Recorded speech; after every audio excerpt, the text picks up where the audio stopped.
35వ శ్లోకాలు ఒక్కసారి మనం రీక్యాప్ చేసుకొని ఈ నెక్స్ట్ శ్లోకాలు అనేవి మనం చర్చించుకుందాం. అయితే గత శ్లోకంలో అర్జునుడి విషాద యోగం అని చెప్పి ఉంటుంది కాబట్టి అర్జునుడు తన ఏమంటారు సోదరులతో కౌరవులతో గాని తన కుటుంబీకులతో పోరాడడానికి ఎంతో చింతిస్తూ ఉంటాడనమాట.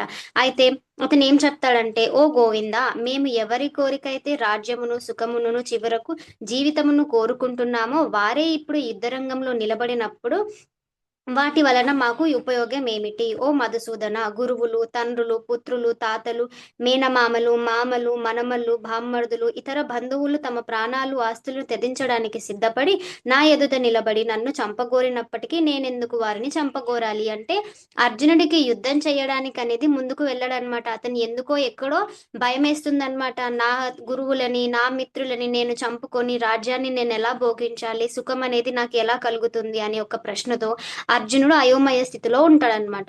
సో ఆ విధంగానే అతను ఒక్కొక్కటి అనేది కృష్ణునికి అర్థం చేయడానికి ప్రయత్నిస్తాడనమాట. యుద్ధం చేయడం ఎందుకు, యుద్ధం వల్ల లాభం ఏంటి, నేను ఎలాంటి సుఖాన్ని కోరుకుంటాను, నా బంధువులే లేనప్పుడు ఆ సుఖాన్ని నేనేం చేసుకుంటాను, వీటన్నిటి బదులు నేను అడవుల్లోకి వెళ్ళిపోయి బ్రతికేస్తాను అని చెప్పి ఈ విధంగా అర్జునుడు తన దుఃఖం అంతా కూడా శ్రీకృష్ణునితో వెల్లడిస్తూ ఉంటాడనమాట. సో ఆ తర్వాతి శ్లోకాలు ఏమున్నాయో మనం ఈరోజు అర్థం చేసుకోవడానికి ప్రయత్నిద్దాము.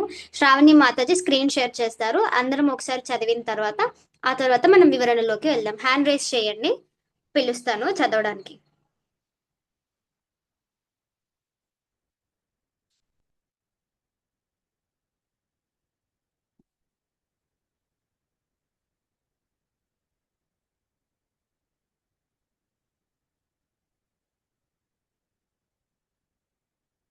హరే కృష్ణ.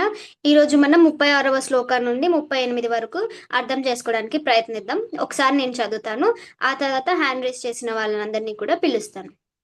36వ శ్లోకం. పాపమేవాశ్రయేదస్మాన్ హత్వేతానాతతాయినః తస్మాన్నర్హ వయం హంతుం ధార్తరాష్ట్రాన్ సంబంధవాన్ స్వజనం హి కదం హత్వా సుఖినః శ్యామ మాధవ. హరే కృష్ణ. శ్లోకం ఈ విధంగా ఉంది. శ్రీదేవి మాతాజీ అన్మ్యూట్ చేసుకొని శ్లోకం చదవండి. హరే కృష్ణ మాతాజీ. పాపమేవాశ్రయేదస్మాద్ హత్వైతానాతతాయినః తస్మన్నార్హా వయం హంతుం దార్తారాష్ట్రాన్ సబంధవాన్ స్వజనం హి కథం హత్వా సుఖీనా శ్యామా సుఖీనా శ్యామా మాధవ. హరే కృష్ణ మాతాజీ. హరే కృష్ణ. థ్యాంక్ యూ మాతాజీ. నెక్స్ట్ సరోజ మాతాజీ, మీరు అనువాదం చదవండి. హరే కృష్ణ మాతాజీ. ధన్యవాద ప్రణామ మాతాజీ.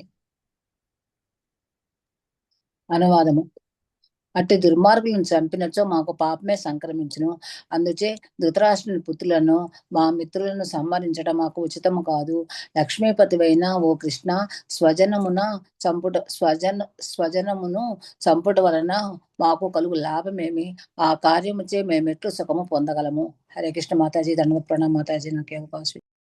హరే కృష్ణ. థ్యాంక్ యూ మాతాజీ. హరే కృష్ణ సబితా మాతాజీ, మీరు భాష్యం చదువుతారా? శ్లోకం చదవటానికి హ్యాండ్ రైస్ చేశాను. ఓకే మాతాజీ, శ్లోకం చదవండి. మాతాజీ షేర్ చేస్తారు, 1 minute మనం చదువుతాం.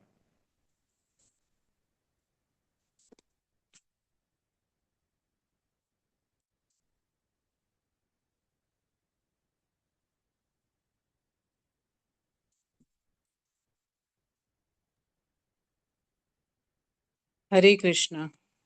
పాపమోవాశ్రయేదస్మాన్ హత్వా తానే తతాయనః తస్మాన్నార్హ వయం హస్తం ధార్తారాష్ట్రాన్ బాంధవాన్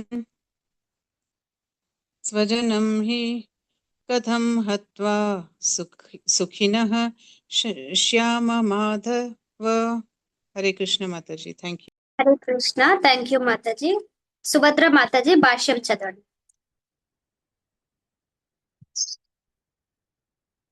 మాతాజీ దండం. ప్రణామ్. దండవత్ ప్రణామ్ మాతాజీ.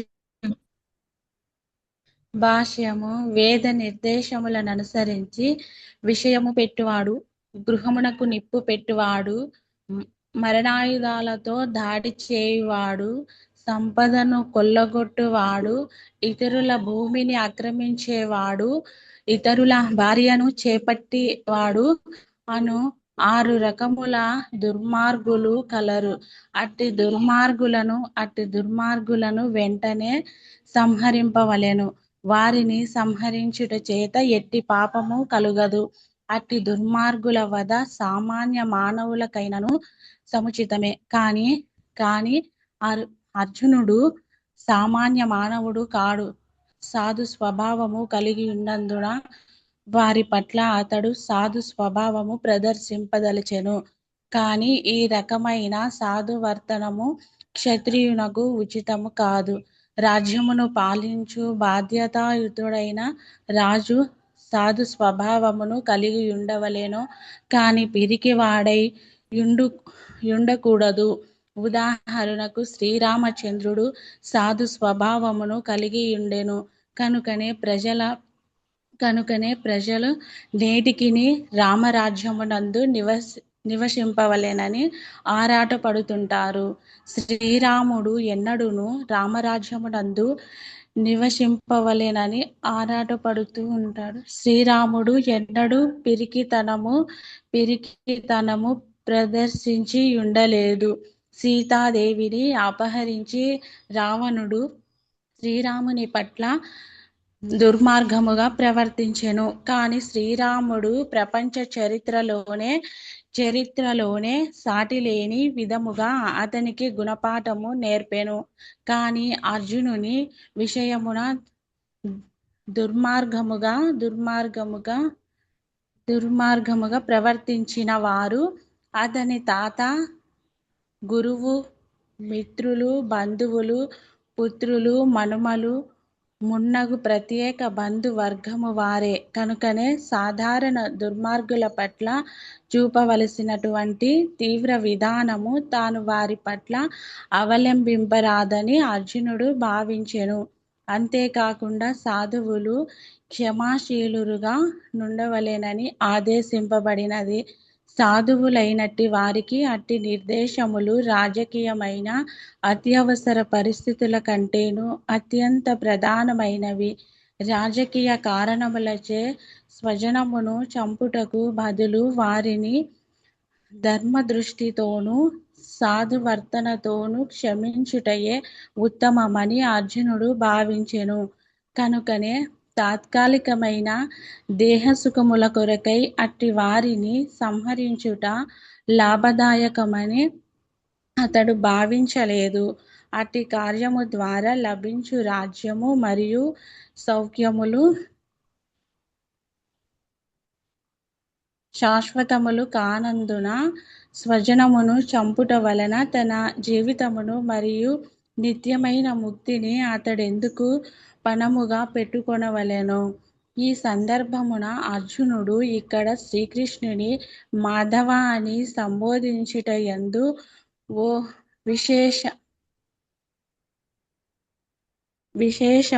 విశేషము గలదు. లక్ష్మీదేవి భర్తగా తనను చివరికి అశుభమునే కలుగజేయు కార్యమునందు శ్రీకృష్ణుడు ప్రోత్సహింపరాదని అర్జునుడు సూచింపదలిచెను. వాస్తవమునకు శ్రీకృష్ణుడు ఎవరికిని అశుభములను కలుగజేయడు కనుక తన భక్తులకు అట్టి పరిస్థితులను కలుగజేయడని ప్రత్యేకించి తెలుపనవసరం లేదు. హరే కృష్ణ మాతాజీ. థ్యాంక్ యూ మాతాజీ. హరి బోల్ మాతాజీ. Thank you. నెక్స్ట్ శ్లోక ఏ విధంగా ఉందో చూద్దాం. యద్యప్యేతేన పశ్యంతి లోభాపహత చేతసః కులక్షయకృతం దోషం మిత్రదోహే చ పాతకం కథం న జ్ఞేయేమస్మాభిః పాపదస్మాన్నివర్తుతం కులక్షయకృతం దోషం ప్రాపస్యద్భిర్జనార్దన. శ్లోకం ఈ విధంగా ఉంది. దేవి మాతాజీ అన్మ్యూట్ చేసుకొని శ్లోకం చదవండి. हरे कृष्ण माता इत्यपेतेन पश्यन्ति लोकोपहत चेतसः कुलक्षयकृतं दोषं मित्रद्रोहे च पातकं कदं ज्ञाय ज्ञेयमस्माभिः पापादस्मान् वर्तितं कुलक्षयकृतं दोषं प्रपश्यद्भिजनार्दन। हरे कृष्ण माताजी। थैंक यू माताजी। హరే కృష్ణ, థ్యాంక్ యూ మాతాజీ. జయశ్రీ మాతాజీ శ్లోకం చదవండి. श्लोकम हरे कृष्ण माताजी दंडवत प्रणाम। దండవత్ ప్రణామ్ మాతాజీ. यद्यपेतेन पश्यन्ति लोभोपहत चेतसः कुलक्षयं कृतं दोषं मित्रद्रोहे च पातकं कदं न ज्ञेयमस्माभिः पापदस्मिन् वर्तितं कुलक्षयं कृतं दोषं प्रपश्यद्भिः अर्जुन। हरे कृष्ण माताजी। ప్రపశ్యద్భి జనార్దన మాతాజీ. प्रभस् प्रभस् ప్రపశ్యద్ ప్రపశ్యద్భి. प्रभश्यद्भि जनार्दन। హరి हरे బోల్ कृष्ण। మాతాజీ. थैंक यू माता। నాగద్రాక్షాయిని మాతాజీ అనువాదం చదవండి. హరే కృష్ణ మాతాజీ. అనువాదం.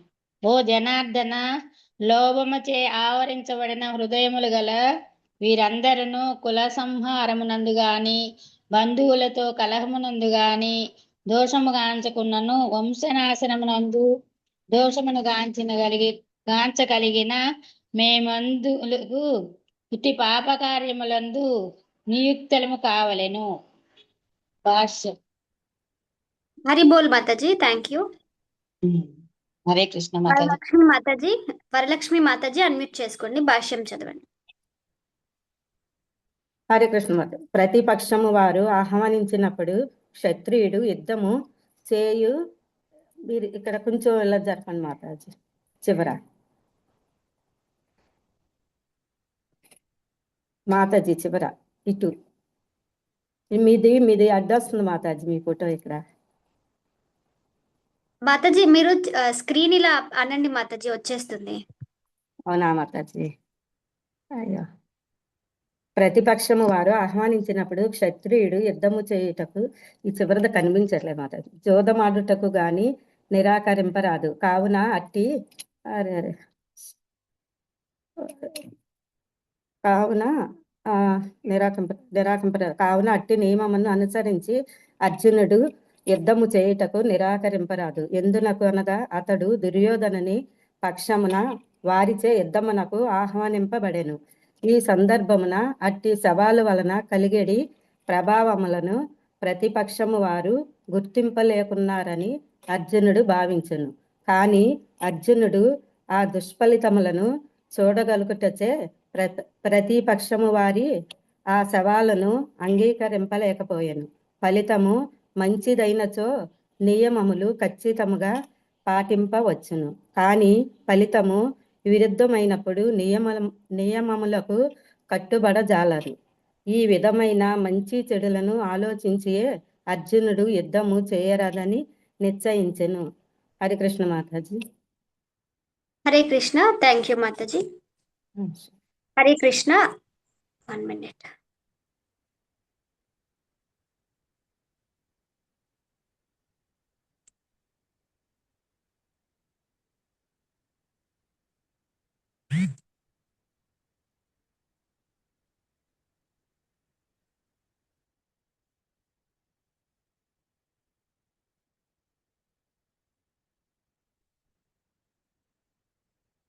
హరే కృష్ణ. మాతాజీస్ అండ్ ప్రభుజీస్, థ్యాంక్ యూ సో మచ్ అందరికి పార్టిసిపేట్ చేసి హ్యాండ్ రైజ్ చేసి శ్లోకాలు చదివినందుకు. ఇప్పుడు మనం అర్థం చేసుకోవడానికి ప్రయత్నిద్దాము.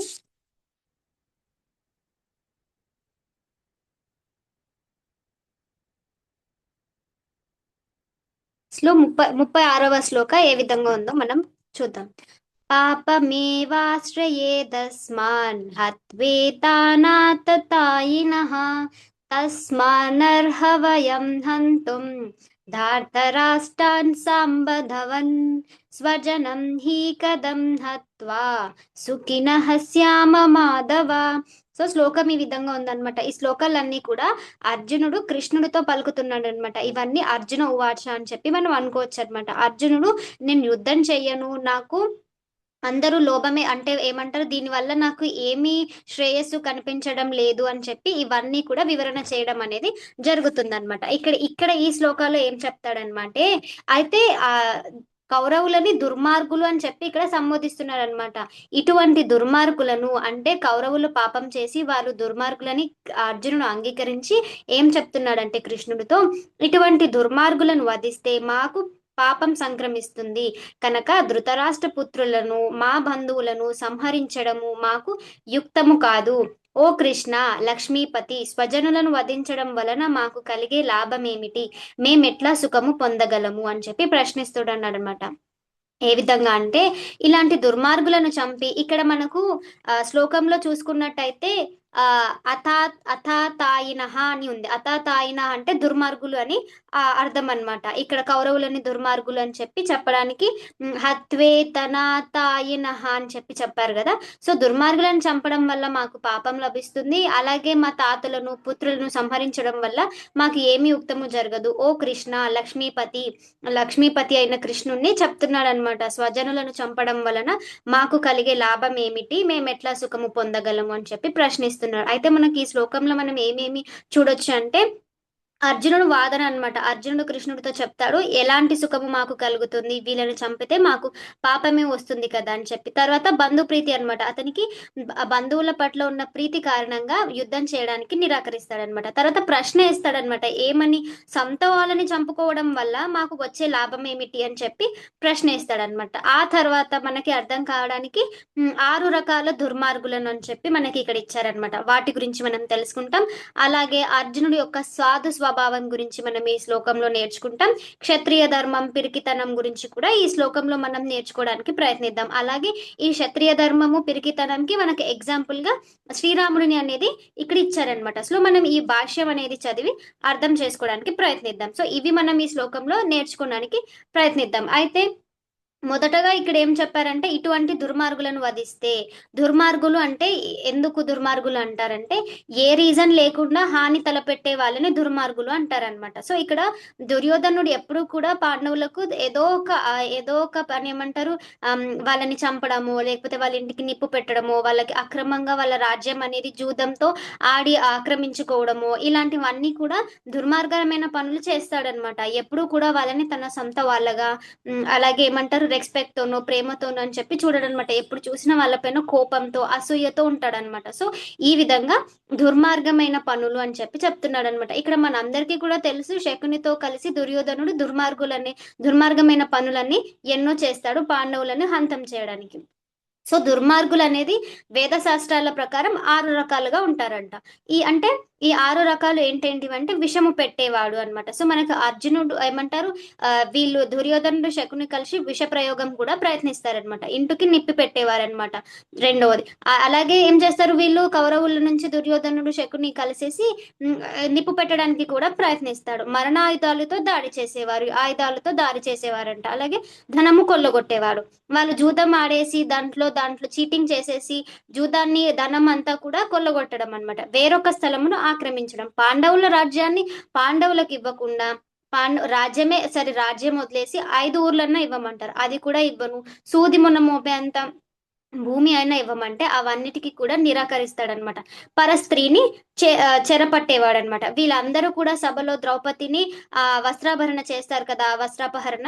సో ఈ విధంగా ఈ దుర్మార్గాలన్నీ కూడా దుర్యోధనుడు శకుని కౌరవుల పట్ల ఉండి దానికి ప్రశ్నించకుండా వీళ్ళందరూ కూడా ఏమంటారు, కౌరవుల నుంచి యుద్ధం చేయడానికి వీళ్ళందరూ కూడా దానికి సపోర్ట్ చేశారనమాట. ధర్మాన్ని ఇది ధర్మం కాదు, మీరు అధర్మం చేస్తున్నారు అని చెప్పి ఎదుర్కోవడానికి అనేది ప్రయత్నించలేదన్నమాట. సో ఈ విధంగా ఈ 6 రకాలైన దుర్మార్గాలు ఉంటారనమాట వేద శాస్త్రాల ప్రకారం. ఈ 6 రకాలు కూడా దుర్యోధనుడు అనేవాళ్ళు ఏం చేశారంటే వీటన్నిటిని చేసి చూపెట్టారనమాట. ఈ దుర్మార్గమైన పనులన్నీ కూడా. అటువంటి దుర్మార్గులను వెంటనే వధించాలంట. సో అలాంటి దుర్మార్గులని వెంటనే వధించాలి. వాళ్ళని వధిస్తే కూడా పాపం అనేది తగలదనమాట. అటువంటి దుష్టుల వద సామాన్య వ్యక్తికైనా తగిన కార్యమే అంట. సో అలాంటి సామాన్యులకైనా కూడా తగిన కార్యమే. కానీ ఇక్కడ అర్జునుడు అనేది సామాన్యమైన వాడు కాదు అన్నమాట. అర్జునుడికి కొంచెం సాధు స్వభావం కలది అన్నమాట. వారి పట్ల సాధు స్వభావంతో వర్తించాలని అనుకుంటాడంట.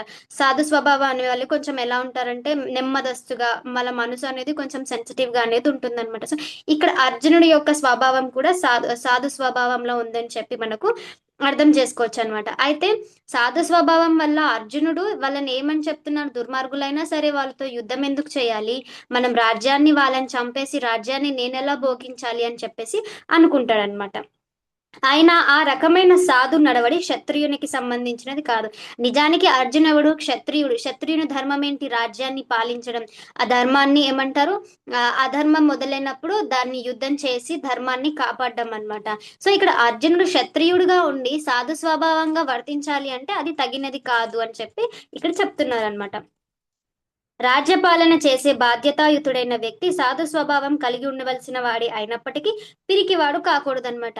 రాజ్యాన్ని పాలించినప్పటికీ రాజులకి అంతో కొంచెం సాధు స్వభావం అంటే మరీ అంత వైల్డ్ గా కాకుండా కొంచెం సాధు స్వభావం ఉండాలి. కాకపోతే అది పిరికితనంగా మారకూడదు. యుద్ధం చేయను, అడవులకి వెళ్ళిపోతాను, వాళ్ళని వధించి నాకు లాభం ఏమిటి, మేమెలా భోగించాలి, నాకెలాంటి సుఖం కలుగుతుంది, అందరూ నా వాళ్ళే ఉన్నారు, నా బంధువులే ఉన్నారు అని చెప్పేసి ఈ విధంగా ఆలోచించకూడదన్నమాట. క్షత్రియుడు ధర్మం రాజ్యపాలన. రాజ్యానికి యుద్ధం జరిగినప్పుడు యుద్ధంలో పోరాడాలి, పోరాడి రాజ్యాన్ని గెలిపించాలి, లేదా ప్రజల పక్షాన ధర్మాన్ని పట్ల నిలబడాలి. కానీ పిరికితనంగా వ్యర్థించకూడదు. ఈ సాధు స్వభావం ఒక మాటికి ఉండాలి రాజు దగ్గర, కానీ అది పిరికితనంగా మారకూడదు అనమాట.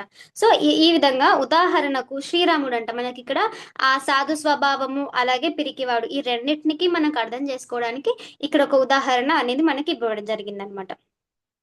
శ్రీరాముడు ఎంతటి సాధు పురుషుడంటే జనులు ఇప్పటికీ రామరాజ్యంలో నివసించాలని ఉవ్విర్లీరుతున్నారు. సో మనం అందరం కూడా వినే ఉంటాం కదా, రామరాజ్యం కావాలి అంటారు. సో రాముడు అంత చక్కగా పాలించినాడు కాబట్టి జనాలు ఇప్పటికీ కూడా రామరాజ్యం కావాలి అనే ఒక మాట అనేది అంటారనమాట. కానీ రాముడు ఏనాడు పిరికితనం చూపలేదనమాట. రాముడు ఎప్పుడు కూడా పిరికితనం చూపలేడనమాట. రావణుడు సీతాదేవిని చెరపట్టి రాముని పట్ల దుర్మార్గము ప్రవర్తించాడు. అప్పుడు శ్రీరాముడు ప్రపంచ చరిత్రలోనే అసమాన రీతిలో అతడికి గుణపాఠం చెప్పాడనమాట. శ్రీరాముడు ఎంతో శాంతిమూర్తి అన్నమాట, మరియు సాధు పురుషుడు కూడా అతను. అందుకే అందరూ రాజ్యాన్ని కోరుకుంటారంట. అయితే కానీ రావణుడు సీతాదేవిని చెరబట్టినప్పుడు, దుర్మార్గం చేసినప్పుడు అతను అక్కడ ఏం చేశాడు, సీతాదేవిని చెరబట్టి దుర్మార్గం పనికి ఒడిగట్టాడనమాట. రాముడు పిరికితనం చూపకుండా ప్రపంచంలోనే చరిత్రలోనే ఎవ్వరూ చేయని విధంగా అతడిని ఎదిరించి యుద్ధం చేసి సీతాదేవిని అనేది తీసుకొస్తాడనమాట. అయితే ఇక్కడ ఎగ్జాంపుల్ గా చెప్తున్నాడు ఏమని, యుద్ధం జరిగినప్పుడు పిరికితనంగా మనము పారిపోకుండా లేదా ఇంకేదో మనం రీజన్స్ చెప్పి పారిపోకుండా ఇక్కడ అర్జునుడు ఏం చేస్తున్నాడు, నాకు వద్దు, నాకు ఎలాంటి శ్రేయస్సు కనిపించటం లేదు, వాళ్ళని చంపి ఏ విధంగా అయినా లాభం లేదు అని చెప్తున్నారు. కానీ నిజమైన క్షత్రియుడు ధర్మం ఏమిటి అంటే యుద్ధం వచ్చినప్పుడు ఎదుర్కోవడం, యుద్ధం చేయడం అనేది ఇక్కడ మనకి ఎగ్జాంపుల్ గా శ్రీరాముడిని ఇచ్చారనమాట. శ్రీరాముడు సీతాదేవి కోసం ఎవ్వరు ఊహించని విధంగా అంట, చరిత్రలోనే ప్రపంచంలోనే ఎవ్వరు చేయని విధంగా అతన్ని ఎదిరించి గుణపాఠం అనేది చెప్పాడనమాట. ఆయన అర్జునుడి విషయంలో అంటే అర్జునుడు ఎందుకు మరి ఇంత సంకోచిస్తున్నాడు అంటే, అర్జునుడు అతన్ని యుద్ధంలో ఎవరిని చూశాడు, తాతలను, మనమలను, గురువులను, శ్రేయోభిలాషులను, మిత్రులను, భామవర్ధులను, వీళ్ళందరినీ చూశారు కదా. సో వీళ్ళందరి పట్ల అతను నేను కరుణ చూపిస్తున్నాడు అనమాట. వీళ్ళందరినీ నేను ఎలా చంపాలి అనే ఒక భావనతో అర్జునుడు ఉంటారనమాట. సో ప్రత్యేక రకమైన దుర్మార్గులను అంటే అతని తాత, గురువు, మిత్రులు, పుత్రులు, మనుమలు మున్నగు వారు మనిషి గుర్తించవలసి ఉంటుందన్నమాట. అందుకే అర్జునుడు సాధారణ దుర్మార్గుల పట్ల తీసుకోవాల్సిన తీవ్రమైన చర్యలను వారి పట్ల తాను తీసుకోకూడదని అనుకున్నాడంట. సో అంటే వేరే వాళ్ళైతే అర్జునుడు యుద్ధం చేయడానికి సిద్ధపడుతున్నాయి, కానీ తనకు విద్య నేర్పించిన వాళ్ళని, తనకు చిన్నప్పటి నుంచి పెంచిన వారిని, అలాగే తను ఎంతో అపురూపంగా తన మిత్రులతో కానీ బంధువులతో కానీ కలిసిమెలిసి ఉంటాడు కదా. సో అప్పుడు అతని నిర్ణయాన్ని అంటే అంత దుర్మార్గులైనా కానీ వాళ్ళని వధించాలి అనే నిర్ణయం అతను తీసుకోలేకపోతున్నాడు అనమాట. అంతేగాక సాధు పురుషులకు శమించే గుణము ఉండాలని కూడా చెప్పబడుతుంది అనమాట. సాధువులు అంటే నిర్దేశాలు రాజకీయ అత్యవసర పరిస్థితి కంటే ఎంతో ముఖ్యమైనది అంట. అందుకే రాజకీయ కారణాల కొరకు స్వజనములను వధించడం కంటే ధర్మము సాధు స్వభావం దృష్ట్యా వారిని క్షమించడమే ఉత్తమమని అర్జునుడు భావించాడనమాట. సో అర్జునుడు కొంచెం సాధు స్వభావం కలవాడు కాబట్టి వీళ్ళు ఎంత దుర్మార్గం చేసినా కూడా క్షమించడం బెటర్ ఏమో, యుద్ధం చేయడం ఎందుకు అని చెప్పేసి అర్జునుడు భావిస్తాడనమాట. కేవలము తాత్కాలికమైన దేహ సౌఖ్యం కొరకు అటువంటి సంహారము లాభదాయకమని అతడు అనుకోలేదన్నమాట. సో మనకు ఒక విధంగా చూసుకుంటే అవును కదా, అర్జునుడు కరెక్ట్ గానే చెప్తున్నాడు కదా. ఇప్పుడు దేహ సౌఖ్యం, రాజ్యం కోసం, రాజ్యాన్ని అనుభవించడం కోసం వాళ్ళని ఎందుకు అంతమందిని వధించడం, వాళ్ళ ప్రాణాలు ఎందుకు తీయడం అని చెప్పి మనకి ఇప్పుడు అర్జునుడు చెప్తుంటే అర్జునుడు వర్షంలో మనకు అనిపిస్తుంది. కానీ తర్వాత శ్రీకృష్ణుడు చెప్తాడనమాట ధర్మం ఏంటి, మోహం ఏమిటి, ఇవన్నీ చెప్పినప్పుడు మనకు అప్పుడు అర్థమవుతుంది అనమాట. మనం ధర్మం పట్ల ఎందుకు నిలబడాలి, ధర్మంకి ఎందుకు అంత ప్రాముఖ్యత ఉంది, మనం కోరుకొని లేదా దుర్మార్గమైన పనులు చేస్తే వాటి వల్ల వచ్చే ఏమంటారు ఎఫెక్ట్స్ ఏంటి, ఇవన్నీ కూడా మనకు అనేది రాబోయే శ్లోకాల్లో అనేది వివరంగా అర్థమవుతుంది అనమాట. అయినా రాజ్యాలు వాటి ద్వారా లభించే సౌఖ్యాలు శాశ్వతం కానప్పుడు స్వజన సంహారము ద్వారా అతడు తన జీవితము నిత్యమోక్షము ఎందుకు పనంగా పెట్టాలి? అర్జునుడు అంటే వీటిని ఏదో టెంపరీ కదా కృష్ణ ఏమంటున్నాడంటే, ఇవి సౌఖ్యాలు అంటే ఇప్పుడు నేను వీళ్ళని వధించి దాటి ద్వారా వచ్చే సౌఖ్యాలు అంటే ఇప్పుడు ఆ సుఖం అనేది కూడా ఇవన్నీ టెంపరీ కదా, శాశ్వతంగా అయితే ఉండిపోవు కదా ఈ రాజ్యం ఇవన్నీ. అలాంటప్పుడు నేను నా జీవితం అంటే జీవితాన్ని, ప్రాణాన్ని, నేను మోక్షాన్ని ఎలా పొందగలను, వీళ్ళందరినీ చంపేస్తే నాకు పాపం కలుగుతుంది, అలాంటప్పుడు నేనెందుకు నా ప్రాణాన్ని పనంగా పెట్టాలి అని చెప్పేసి అంటాడనమాట. అర్జునుడు ఇక్కడ శ్రీకృష్ణుని మాధవ, లక్ష్మీపతి అని సంబోధిస్తాడనమాట. టుడకు అంటే కృష్ణుడికి ఏం చెప్తాడు అంటే అతను కన్విన్స్ చేయడానికి చూస్తాడు. అతను ధర్మం అర్థం చేసుకోడు, వాళ్ళు ఎలాంటి పనులు చేశారు, నేను ధర్మం పట్ల నిలబడాలి, నేను క్షత్రియుడిని అని చెప్పి మర్చిపోతాడనమాట. ఏం చెప్తాడు, వీళ్ళని నేను ఎందుకు చంపాలి, వీళ్ళని చంపితే నాకు ఎలాంటి సుఖం కలుగుతుంది అని చెప్పి చెప్తాడనమాట.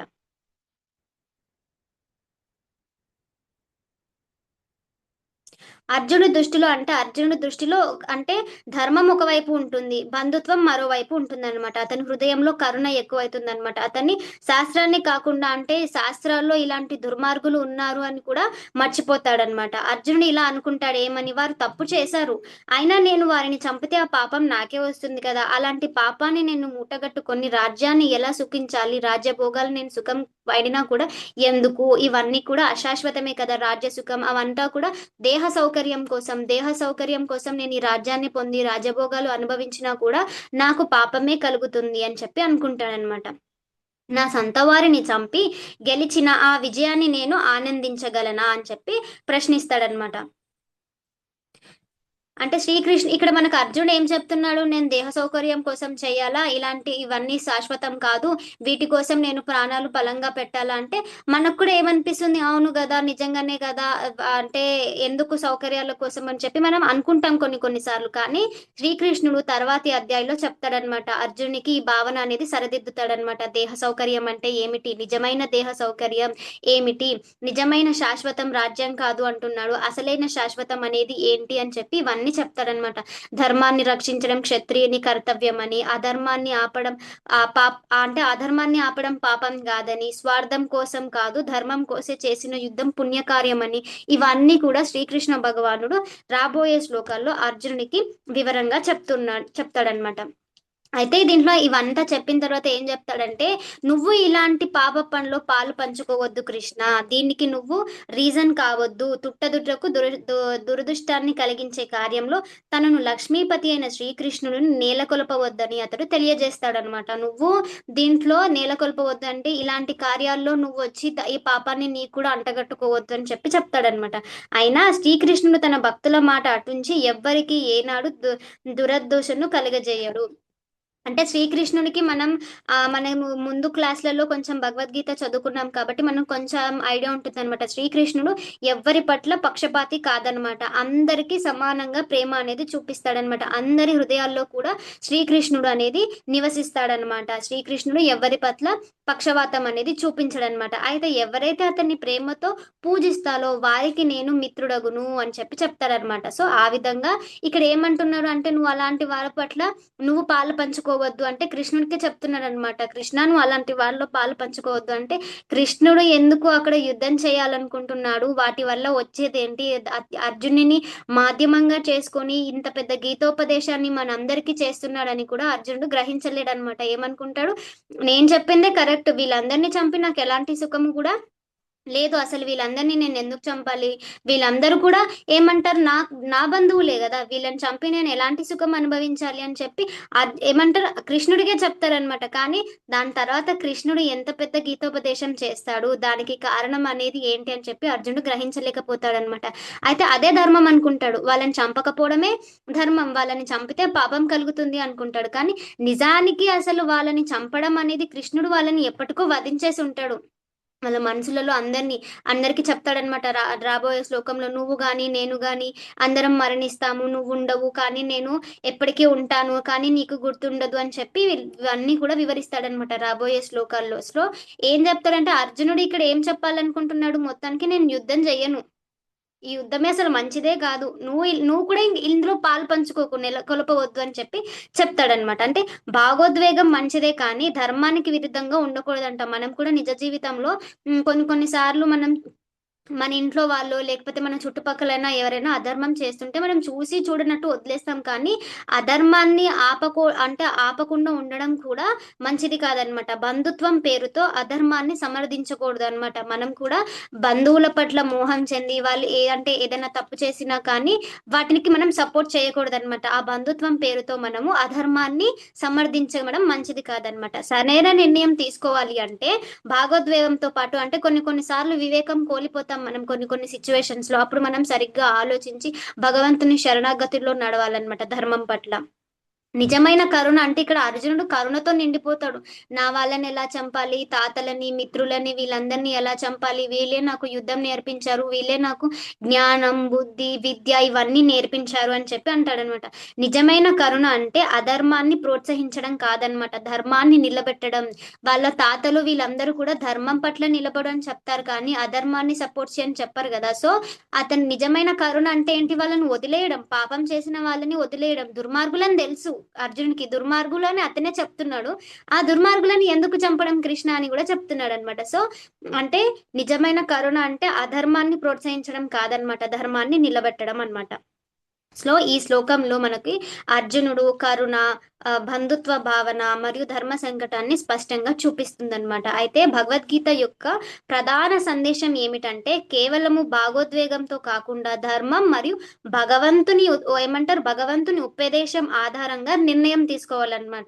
ఇక్కడ నొక్కి చెప్తున్నారు, భగవంతుని నిర్దేశంతో కూడా మనం నిర్ణయం అనేది తీసుకోవాలన్నమాట. ఈ శ్లోకంలో అర్జునుని మానవీయ బలహీనతను చూపిస్తే తర్వాతి అధ్యాయాలలో శ్రీకృష్ణుడు అతనిని జ్ఞానంలో ఎలా మార్గనిర్దేశం చేస్తాడో చూపిస్తాయండి. అయితే ఇక్కడ అర్జును పూర్తిగా జ్ఞానం అనేది కోల్పోతాడనమాట, వివేకం అనేది ఉండదు, మొత్తం కరుణ సముద్రంలో మునిగిపోతాడు, విషాదంలో మునిగిపోతాడు.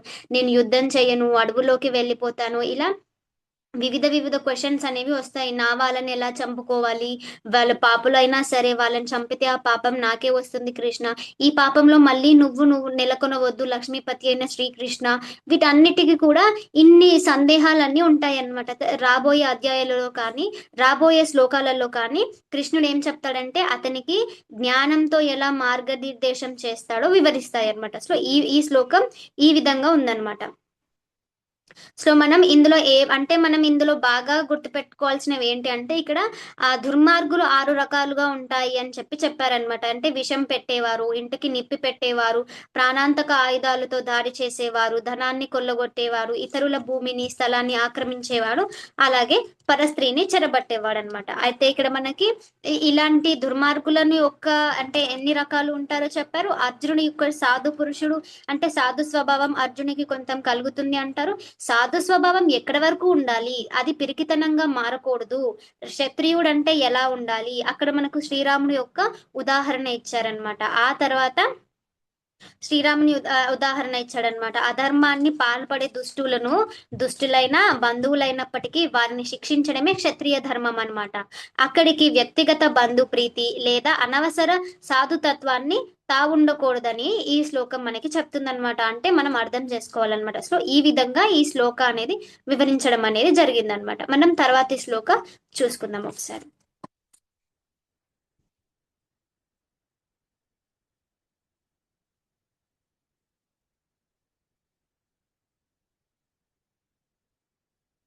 యద్యప్యేతేన పశ్యంతి లోపాపహత చేతసః కులక్షయా కృతం దోషం మిత్రద్రోహే చ పాతకం కథం న జ్ఞేయమస్మాభిః పాపదస్మాని వర్తితుం కులక్షయ కృతం దోషం ప్రాపస్యద్విజనార్దన. సో శ్లోకం ఈ విధంగా ఉందన్నమాట. అయితే ఇక్కడ అనువాదంలో ఏం చెప్తున్నారంటే, ఓ జనార్దన, ఇందాక మనకి ఇక్కడ లక్ష్మీపతి మాధవ అని చెప్పి కృష్ణుణ్ణి సంబోధించాడు అనమాట. ఇక్కడ జనార్దన అని చెప్పి సంబోధిస్తున్నాడు అనమాట. లోభము ఆవరించి హృదయముతో వీరందరూ కుల సంహారములో గాని బంధువులో కలహించడంలో గాని దోషము చూడలేకపోతున్నప్పటికీ వంశనాశంలో దోషము చూడగలిగిన మేమెందుకు ఈ పాప కార్యంలో నెలకొనాలి అని చెప్తున్నాడు అనమాట.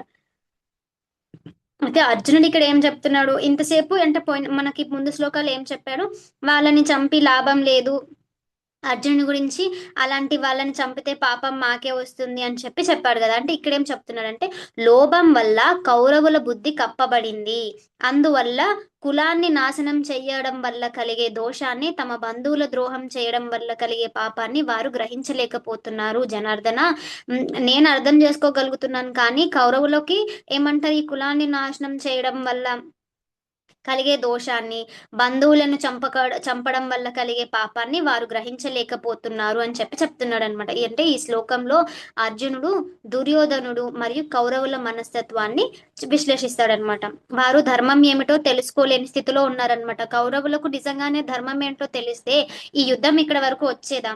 చిన్నప్పటి నుంచి కూడా ఏమంటారు, ఆ పాండవుల పట్ల సింహాసనం పట్ల మోహంతో పాండవులను ఎప్పుడు కూడా వాళ్ళు ఏమని శత్రువులాగే చూశారు, కానీ కుటుంబీకులుగా కానీ బంధువులుగా కానీ చూడలేదన్నమాట. ఆ సింహాసనం పైన మోహంతో తామే రాజ్యాన్ని దక్కించుకోవాలి అనే ఆశతో వాళ్ళు ఎప్పుడూ కూడా బంధుప్రీతి అంటే ఏంటి, ధర్మం అంటే ఏమిటి, ఇవన్నిటికి ఎప్పుడు కూడా వాళ్ళు అర్థం చేసుకోవడానికి ప్రయత్నించలేరు అనమాట. వారు ధర్మం ఏమిటో తెలుసుకునే స్థితిలో లేరు. అలాగే అధికారం, రాజ్యం, సంపద, లోభం వారి వివేకాన్ని కప్పివేసిందనమాట. ఇక్కడ మనకి లోభపహత చేతసహ అని ఉంది కదా, అంటే వాళ్ళు లోభంతో కప్పబడేసి ఇది చూడలేకపోతున్నారనమాట, ధర్మాన్ని తెలుసుకోలేకపోతున్నారు అని చెప్పి చెప్తున్నారనమాట. లోభం వివేకానికి శత్రువు. అంటే మనకి ఎప్పుడైనా దేని మీద ఆశ కలిగినప్పుడు మనం మర్చిపోతాం, అంటే దాన్ని ఆ కోరిక వల్ల వచ్చే మనకు ప్రాబ్లం ఏంటి అని చెప్పి మర్చిపోతాం, మనం కనుక అదే కావాలి అని అనుకుంటాం. భగవద్గీతలో శ్రీకృష్ణుడు మనకి తర్వాతి శ్లోకాలలో వివరిస్తాడనమాట. కామము, క్రోధము, లోభము మనిషి జ్ఞానాన్ని కప్పివేస్తాయని చెప్తాడనమాట. అంటే మనకి జనరల్ గా అంటే లోభం ఉన్నప్పుడు ధర్మం కనిపించదనమాట. మనకు దేనిపైన బాగా ఆశ కలిగినప్పుడు అది ధర్మమా అధర్మమా అనేది మనం పట్టించుకోమన్నమాట. బంధుత్వం గుర్తుకు రాదు, ఇతరుల బాధ అర్థం కాదు. ఈ లోభం అనేది ఉన్నప్పుడు స్వార్థమే ముఖ్యమవుతుంది. నాకు నా కోరిక తీరాలి, వేరే వాళ్ళు బాధపడ్డా నాకు అనవసరం, వేరే వాళ్ళది నిజంగానే ఏమంటారు, బంధుత్వం అనేది గుర్తుకు రాదనమాట. సో ఈ లోభం ఉన్నప్పుడు ఇవన్నీ కూడా దుర్యోధనుడికి ఇప్పుడు లోభం ఉంది, నాకు రాజ్యం కావాలా, సింహాసనం కావాలా, వీళ్ళకి రాజ్యం ఇవ్వకూడదు అని ఉంది. ఆ రాజ్యంలో అతనికి బుద్ధిహీనుడు అయిపోయి వివేకం కోల్పోయి అతనికి ధర్మం ఏంటో కూడా తెలియట్లేదు అనమాట. అలాగే బంధుత్వం, వీళ్ళు కూడా నా సోదరులే, మా కుటుంబీకులే అని కౌరవులు ఆలోచించడం లేదు. అర్జునుడికి ఉంది, అర్జునుడు నేను యుద్ధం చేయను, మా కుటుంబులే బంధువులే వీలే కదా అని చెప్పి, కానీ అలాగే దుర్యోధనుడు గ్రహించలేకపోతున్నారు అని చెప్పి చెప్తున్నాడు అనమాట. లోభము ఆవరించిన హృదయంలో వీరందరూ కుల సంహారము గాని బంధువులతో కలహించడం గాని దోషము వీళ్ళు చూడలేకపోతున్నారు. అలాంటి పాపకార్యం మేమెందుకు చేయాలి అని చెప్పి చెప్తున్నాడు అనమాట. కులక్షయం అంటే ఇక్కడ కులక్షయ కృతం అని చెప్పి ఉందన్నమాట. అంటే కులక్షయం అంటే ఏమిటంటే, కులక్షయం అంటే ఒక కుటుంబం లేదా వంశం యొక్క ధార్మిక సాంప్రదాయాలు, సంస్కారాలు, పెద్దల మార్గదర్శకత్వం, విలువలు నాశనం చేయడం అన్నమాట. అర్జునుడు ఇలా భావిస్తాడనమాట. యుద్ధంలో పెద్దలు చనిపోతే ధర్మాన్ని బోధించేవారు ఉండరు, తర్వాత తరాలు సంస్కారాన్ని కోల్పోతాయి. అంటే ఈ కులనాశనం చేస్తే పెద్దలందరూ చనిపోతారు, మరి తర్వాత తరాల వారికి ధర్మం గాని ఇవన్నీ ఎవరు బోధిస్తారు అని చెప్పి ఇవన్నీ కూడా అర్జునుడు ఆలోచిస్తాడనమాట. మళ్ళీ ఇంకొకటి ఇక్కడ ఏం చెప్పారు, కులక్షయ కులక్షయ కృతం దోషం మిత్రదోహే చ పాతకం. మిత్రదోహం అంట. ఇక్కడ మిత్ర అనే పదం కేవలం స్నేహితులు మాత్రమే అనుకోకూడదు, బంధువులు, గురువులు, శ్రేయోభిలాషలు అందరినీ కూడా సూచిస్తుందంట. వారిపై ఆయుధం ఎత్తడం అర్జునుడికి తీవ్రమైన పాపంగా అనిపిస్తుంది అనమాట. నేను వాళ్ళతో తిరిగి వాళ్ళ దగ్గర ధర్మం నేర్చుకొని వాళ్ళ దగ్గర నేను చిన్నప్పటి నుంచి పెరిగి నేను మిత్రదోహం ఎలా చెయ్యగలను, మిత్రదోహం అంటే వాళ్ళపైన ఆయుధాలు ఎత్తి యుద్ధం ఎలా చెయ్యాలి అని చెప్పేసి అనుకుంటాడనమాట. సో ఇక్కడ అన్నమాట ఇది కులక్షయ దోషం మిత్ర దోహే చ పాతకం అంటే ఈ దోషాన్ని నేను ఎలా చేయగలను, నాకు నా మిత్రుల పైన గాని తాతల పైన గాని ఆయుధం ఎత్తి నేను యుద్ధం చేయలేను. వాళ్ళంటి అంటే కులనాశనం గాని లేదా మిత్రదోహం కానీ నేను చేయలేదు. వాళ్ళకంటే కౌరవులకి ఏమంటారు లోభము ఆవరించి అన్నమాట. లోభం అనేది ఆవరించి హృదయంలో వీరందరూ కుల సంహారాన్ని గాని బంధువులతో కలహించడం గాని దోషంగా చూడలేకపోతున్నారు అని చెప్పి చెప్తున్నాడు అనమాట. ఆ తర్వాత ఏం చెప్తున్నాడు, కులనాశనాల వల్ల కలిగే దోషాన్ని మనం స్పష్టంగా తెలుసుకుంటున్నప్పుడు ఈ పాపకార్యం నుండి ఎందుకు అంటే ఈ పాపకార్యం చేయడం ఎందుకు ఇక్కడ మనకు స్పష్టంగా తెలుస్తుంది. ఏమని అర్జునుడు ఏమనుకుంటాడు, కులనాశనం జరిగితే తర్వాత ఏమంటారు తరాల వారికి ధర్మబోధాలు ఈ సంస్కారాలు ఇవన్నీ కూడా ఎవరు చెప్తారు, ఇలాంటి మనం ఈ దోషాన్ని చేయడం ఎందుకు, అసలు యుద్ధం చేయడం ఎందుకు అని చెప్పి చెప్తున్నాడు అనమాట. అర్జునుడు ఒక్కొక్క శ్లోకంలో ఒక్కొక్క రీజన్ ఇస్తాడు యుద్ధం ఎందుకు చేయకూడదు అని. ఆ తర్వాత కృష్ణుడు చెప్తాడు అనమాట యుద్ధం ఎందుకు చేయాలి, యుద్ధం ఎందుకు చేయాలి, వాళ్ళని ఎందుకు సంహరించాలి అని చెప్పి కృష్ణుడు అర్థం చేయడానికి తర్వాతి శ్లోకాల్లో ప్రయత్నిస్తాడనమాట. అయితే ఇక్కడ ఒక అర్జునుడు ముఖ్యమైన ప్రశ్న వేస్తున్నాడు అనమాట. ఏమని, వాళ్ళకి తెలియకపోవచ్చు ధర్మం ఏమిటి, లోభం వల్ల వాళ్ళ మనసు గుడ్డిదైపోయింది లేదా బుద్ధి అనేది వాళ్ళకి కప్పిపోయింది లోభం వల్ల, కానీ మనకు ధర్మం తెలుసు, అర్జునుడికి ధర్మం తెలుసు, అయితే తెలిసి కూడా యుద్ధంలో పాల్గొనడం సరైనదేనా అని చెప్పి ప్రశ్నిస్తున్నాడు అనమాట. అయితే విరోధి పక్షము వారు ఆహ్వానించినప్పుడు క్షత్రియుడు యుద్ధం చేయడానికి గాని జూదం ఆడడానికి గాని నిరాకరించకూడదు అంట. అయితే ఆపోజిట్ పక్షంలో ఉన్నవారు యుద్ధాన్ని అంటారు క్షత్రియ యుద్ధం చేయడానికి ఆహ్వానించినప్పుడు కానీ లేకపోతే జూదం ఆడడానికి ఆహ్వానించినప్పుడు కానీ క్షత్రియుడు అనేవారు నిరాకరించకూడదు అనమాట. అటువంటి నియమాలను అనుసరించి దుర్యోధనుని పక్షము వారు పంతమాడిన కారణంగా అర్జును యుద్ధం చేయడానికి నిరాకరించుకోకూడదంట. అయితే వీళ్ళని ఏమంటున్నారు, అసలు వాళ్ళు పంతంగా అంటే ఒక ప్రణాళిక ప్రకారం వాళ్ళని జూదం ఆడిపించి ఆ జూదంలో నుంచి వాళ్ళ రాజ్యాన్ని అంతా పెట్టుకొని ఆ తర్వాత రాజ్యాన్ని అంతా ఏమంటారు పలంగా పెట్టి వాళ్ళు జూదం ఆడిపించి ఇలా ఆడిన తర్వాత అర్జునుడు ఇక్కడ యుద్ధం చేయడానికి ఎందుకు నిరాకరిస్తున్నాడు, ఆ పాయింట్ అర్జునుడు అర్థం అంటే గుర్తు తెచ్చుకోవట్లేదు అనమాట. వాళ్ళు ఇలా మమ్మల్ని మోసం చేసి జూదం ఆడిచ్చి మా రాజ్యం అంతా తీసేసుకున్నారు, ఆయన అలా తీసుకున్నా కూడా అర్జున్ ఏమంటున్నాడు వాళ్ళ సైడ్ అంటే ఇలాంటి అధర్మం ఎందుకు చేయడం, ఇలాంటి కులనాశనం ఎందుకు చేయడం, మిత్రదోహం ఎందుకు చేయడం అని చెప్పేసి చెప్తున్నాడు అనమాట. అటువంటి పంతము వల్ల కలిగే ప్రభావాలు ప్రతిపక్షం వారు గమనించలేకపోతున్నారని ఈ సందర్భంలో అర్జునుడు భావించాడనమాట. అంటే ప్రతిపక్షంలో ఉన్నవారు ఎవరు, కౌరవులు అనమాట. కౌరవులు ఈ యుద్ధం వల్ల జరిగే నష్టాన్ని వాళ్ళు గ్రహించలేకపోతున్నారు. కానీ మనకు తెలుసు కదా కృష్ణ, ఇది అంటే మనకి తెలుసు కదా ఇలా చంపడము ఇవన్నీ కూడా మనకు ధర్మం తెలుసు కదా, మనం ఎందుకు యుద్ధంలో పాల్గొని ఆ పాపాన్ని మనం చేయడము అని చెప్పేసి అడుగుతాడనమాట. అయినా అతడు ఆ దుష్ట పరిణామాలను చూడగలిగి ఆ పంతమును అంగీకరించలేకపోయాడు. ఫలితము మంచిదైనప్పుడు నియమము నిజంగా విధి అవుతుంది, కానీ ఫలితము విపరీతమైనప్పుడు ఎవ్వరు దానికి కట్టుబడరనమాట. ఈ మంచి చెడ్డలను ఆలోచించి అర్జును యుద్ధం చేయవద్దని నిశ్చయించుకున్నాడు అనమాట. సో ఇలా అన్ని అనుకుంటాడు. ఇప్పుడు నిజంగానే మనకు ఒక మంచి ఫలితం వస్తుంది అంటే మనం ఎఫర్ట్ పెడతాం కదా. మనకి ఏదైనా ఇప్పుడు మనం ఏదైనా చదవాలి అనుకున్నాం లేదంటే జనరల్ గా ఏదైనా కోర్స్ చేయాలనుకున్నాము అంటే మనం ముందు ఆలోచిస్తాం కదా, ఓకే మనం ఈ కోర్స్ చేస్తే మనకి దీని ద్వారా ఈ జాబ్ వస్తుంది, ఈ జాబ్ వల్ల మనం ఇంత సంపాదించుకోవచ్చు ఇంత అని చెప్పేసి అలా మనం ముందు వెనక చూసి అనేది మనం ఏదైనా కోర్స్ జాయిన్ అవ్వడానికి ప్రయత్నిస్తాం కదా. సో ఇక్కడ అర్జునుడు అనే చెప్తున్నాడు అనమాట. ఏమని, వాళ్ళకి బుద్ధి లేదు, లోభం ఉంది, ఇవన్నీ ఫలితం ఇప్పుడు నిజంగానే మంచిదైంది, యుద్ధం చేస్తే మనకు మంచి ఫలితం వస్తుంది అంటే మనం యుద్ధం చేయొచ్చు, కానీ ఇక్కడ నాకు మంచి ఫలితం ఏమీ కనిపించట్లేదు కదా కృష్ణ.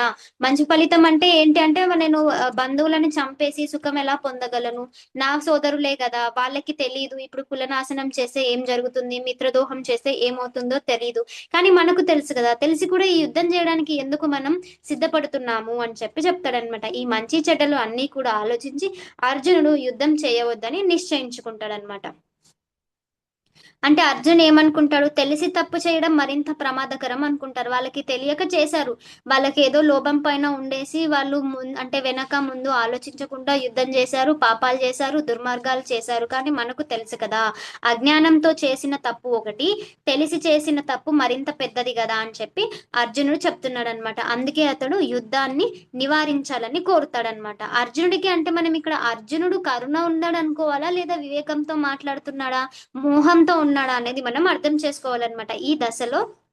అంటే ఇక్కడ కృష్ణునికి అర్జునుడు వివరిస్తున్న దశలో ఏంటంటే, అర్జునుడి మాటలు ధార్మికంగా వినిపించిన, అంటే వాస్తవానికి అవి కొంచెం నిజంగా అనిపించినా కానీ, నిజంగా అంటే మనం కూడా అవును కదా అని ఆలోచించినప్పటికీ కూడా శ్రీకృష్ణుడు తర్వాత ఇవి మోహం, ఆసక్తి వల్ల కలిగిన అయోమయనం అనేది వివరిస్తాడనమాట.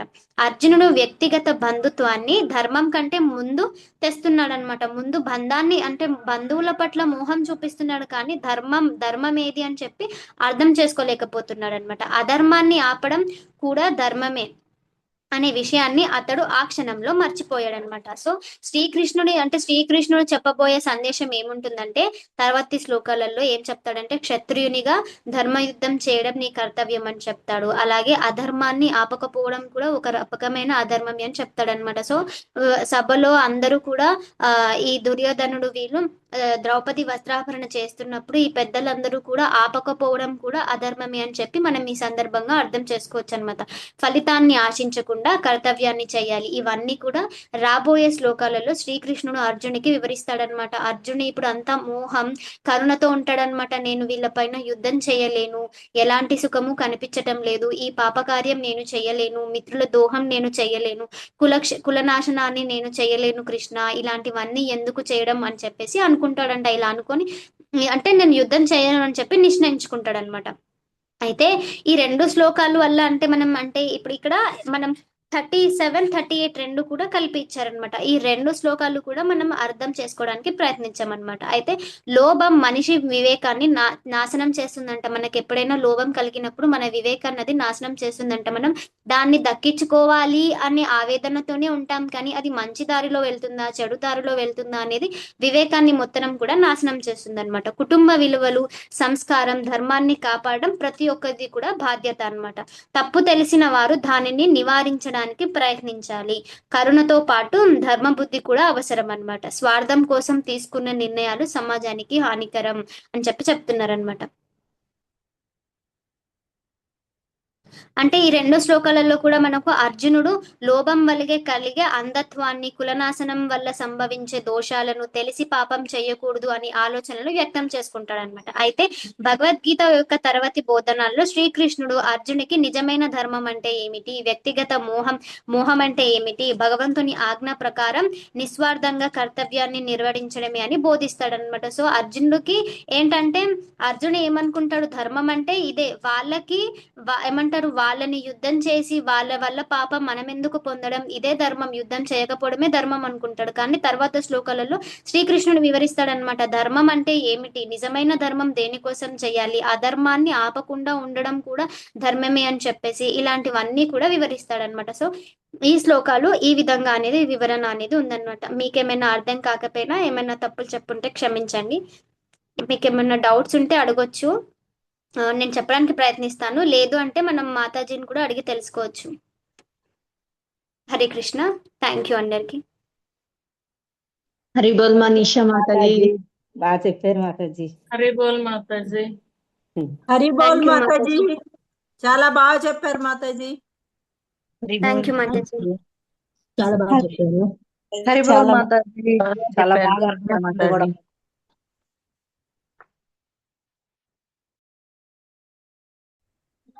మీకు ఏమైనా డౌట్స్ ఉంటే హ్యాండ్ రేస్ చేయండి, లేదు అంటే మనం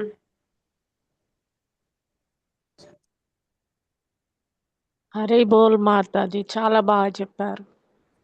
థ్యాంక్ యూ మాతాజీ. రమాదేవి మాతాజీ, మీకు ఏదైనా డౌట్ ఉందా? హ్యాండ్ రేస్ చేసి. చిన్న డౌట్ ఉంది మాతాజీ. హరే కృష్ణ, దండవత్తున మాతాజీ. ఇప్పుడు మనము క్లాస్ వింటున్నాం కదా మాతాజీ, ఇప్పుడు క్లాస్ వింటున్నప్పుడు మనం జపం చేసుకోవచ్చా? జపం చేసుకుంటే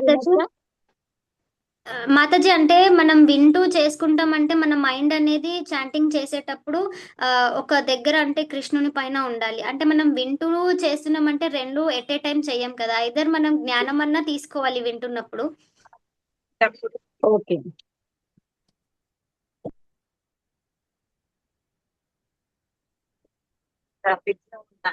మాతాజీ అన్మ్యూట్ లో ఉన్నారు. చెప్పండి మాతాజీ. ఇంకా కంప్లీట్ అవ్వలేదు, అది చెప్తున్నారా? వింటున్నాను. అంటే మాతాజీ మనం జపం చేసుకున్నప్పుడు జపం మాత్రమే చేయాలి. క్లాస్ వినేటప్పుడు మనం ఫుల్ ఫ్లెడ్జెడ్ గా మనం క్లాస్ వింటేనే మనకు ఆ జ్ఞానం అయ్యేది అర్థమయ్యి మనం అనేది ఆ జ్ఞానాన్ని తెలుసుకుంటాం అన్నమాట. తర్వాత అది మనం స్మరణం చేసుకున్నప్పుడు మనకు అనేది అది యూస్ఫుల్ ఉంటుంది. మనం జపం అన్నప్పుడు జపం పైన ఇంట్రెస్ట్ పెడుతూ క్లాస్ వింటూ అంటే అంత ఇంట్రెస్టింగ్ గా చేయలేరు అని చెప్పి నా opinion Mataji. Okay, thank you Mataji. Thank you Mataji.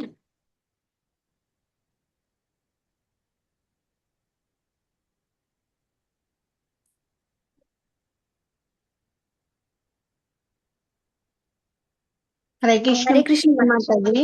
ఎవరికి డౌట్స్ ఏం లేవు, మీరు ఎండింగ్ ప్రేస్ చేయొచ్చు. ఓకే మాతాజీ.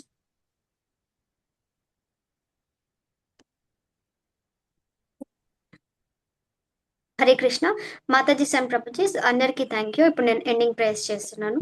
ఏసీ భక్తి వేదాంత స్వామి శ్రీల ప్రభుపాద్ కీ జై. వాంఛా కల్ప తరుభ్యశ్చ కృపా సింధుభ్య ఏవచ పతితానాం పావనేభ్యో వైష్ణవేభ్యో నమో నమః. శ్రీల ప్రభుపాద్ కీ జై. శ్రీల భక్తి సిద్ధాంత సరస్వతి గోస్వామి महाराज की जय. नामाचार्य श्रीला हरिदास ठाकुर की जय. अनंत कोटि वैष्णव भक्त वृंद की जय. प्रेम से कहो श्री कृष्ण चैतन्य प्रभु नित्यानंद श्री अद्वैत गदाधर श्रीवासादि गौर भक्त वृंद की जय. श्री राधा मदन मोहन की जय. श्री जगन्नाथ बलदेव सुभद्रा माई की जय. श्री निताय सुंदर भगवान की जय. हरे Krishna. All glories to assembled devotees. Hare Krishna. All glories to assembled devotees. Hare Krishna. All glories to assembled devotees. Hare Krishna. Hare Krishna. Krishna Krishna. Hare Hare. Hare Rama. Hare Rama. Rama Rama. Hare Hare. Hare Krishna. Hare Krishna Mataji. Mataji ధన్యవాద ప్రణామ Mataji. Mataji లేరా మాతాజీ? హరే కృష్ణ మాతాజీ. చాలా బాగా చెప్పావు బాబా.